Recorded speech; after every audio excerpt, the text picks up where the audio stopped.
So one thing that me and my therapist were talking about in my last session, we were focusing on rejection sensitivity, and one thing she like helped me realize is a lot of the way I feel about myself is me internalizing things that other people have said about me, and yeah, and like me taking responsibility from that because it makes me have a false sense of control. Like if I change this stuff about myself, then these people will love me, and that just not is not necessarily true. And also, that's not my responsibility, you know. And so that kind of hit me hard, especially when it comes to my mom and things like that, because sometimes I just feel like if I was a different kid, like I don't know, like I would like, especially the way I look, I just feel like that really bothered her growing up, and so I always think that like maybe if I looked differently, she would be a better mom to me, but that's not necessarily true, you know.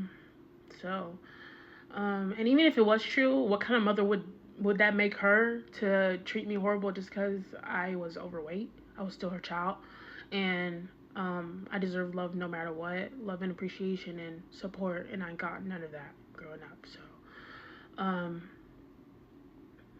yeah, um, that so just that has been something that has been kind of like helping me reframe the way I think as far as how I navigate through life. You know, I always like think like, oh, this person doesn't like me because I don't look this certain way, so they're just being like patronizing and stuff like that. But that's just me telling myself that.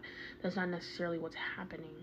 And that's why we were talking about rejection sensitivity and how like the little what she wants me to start doing, which I need to start doing, is like when I'm feeling rejected, to write down the facts of what happened, what is the story I'm telling myself, and then what are two possible like explanations like to counteract the story I'm telling myself.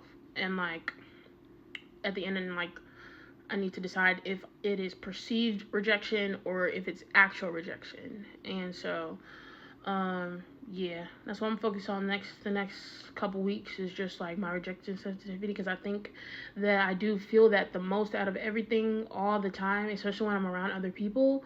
I just feel super awkward, and I feel like, I don't know, sometimes I just feel like people act differently around me, but that could be just like me telling myself that, you know. So yeah, and the reason this exercise works is because it still validates my feelings, but it also helps me shift my perspective and shifts me back to reality. So I'm going to try to really be focused on that and actually start journaling more often and consistently. And yeah, so I just wanted to share that with you guys, just in case it's helpful with you if you're dealing with rejection sensitivity, like me. And yeah, we can get through this together, okay? Love you. Bye.